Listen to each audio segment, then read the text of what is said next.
Hello everyone. In this video, we will understand about hardness test of the metal and what is the role of hardness for the welding application. We know hardness is the capacity of a surface to resist the deformation. So whenever there is a sudden load, metal tends to respond.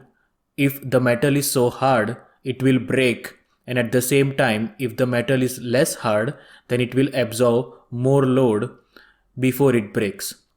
Hardness is having direct correlation with its tensile strength, or you can say ultimate tensile strength. So we will also see how hardness can be found and correlate with the tensile strength of the metal. We can ask ourselves why hardness is important for the welding. So as you can see from this figure, whenever there is an application of heat on the metal and when it cools down, coming back to its original state or position, metallurgical properties are getting changed because sometimes cooling is so fast, sometimes this cooling is so slow. So because of this uneven cooling, especially for the alloy steel, metallurgical changes can happen in the metal. So as you can see from this graph, just next to the weld metal, different layers of the metals are getting different temperature, and while they are cooling back to its original position, if they are not monitored, then the property of that metal will change and that will not be a desired property.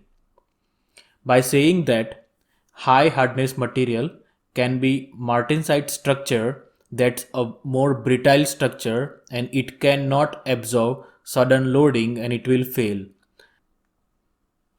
At the same time, low hardness material can be over temple material that will be more ductile, and that is also not the desired property for the metal.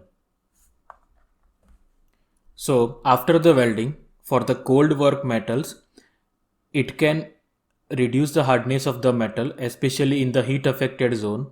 At the same time, for the age hardened metal, welding can result a lower hardness for the heat affected zone. So that's what we need to consider, and based on that we have to monitor the cooling and recrystallization of the metal once the welding is finished. So to check the metal hardness, device used to penetrate against the surface of the metal.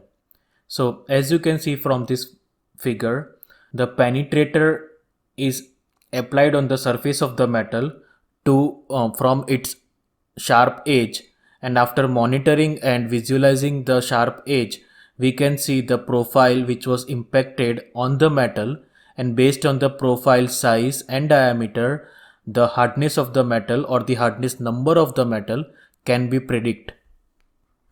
There are four most common hardness tests are available. Those are Brinell hardness test, Rockwell hardness test, Vickers hardness test, and Knoop hardness test.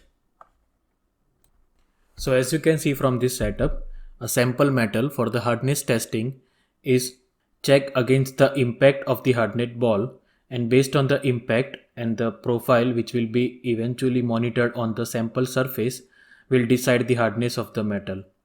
Obviously, the harder material it's get, the lesser penetration will be observed from the hardened ball or from the penetrator to the surface of the metal.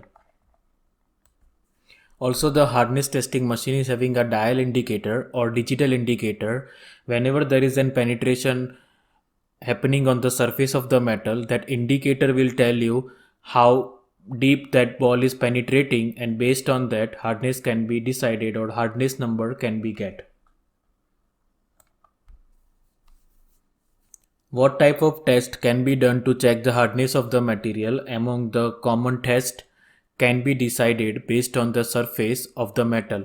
For example, Brinell hardness testing is having a larger area, so that is more popular for the metal stock material.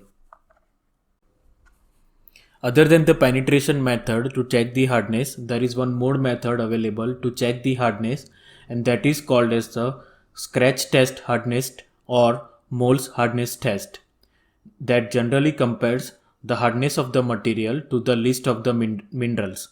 So as you can see from this scale, the list of minerals are available starting from the less hardness material to the diamond, which is the highest hardened material, and the test is done to have a to put the scratch on the material. If the material is harder compared to the metal, it will eventually create a scratch on the metal, but if it is not harder, then it will not do any scratching of the metal.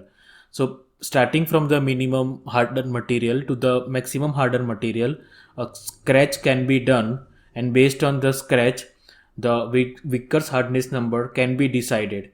So that is one of the relative method to check the hardness of the material. Thank you. I have covered the basic types of hardness test available along with the general idea of the hardness in this video. If you guys want to know more about the hardness, or if you have a specific question, please ask me in the comment box, and please subscribe to my channel. Thank you.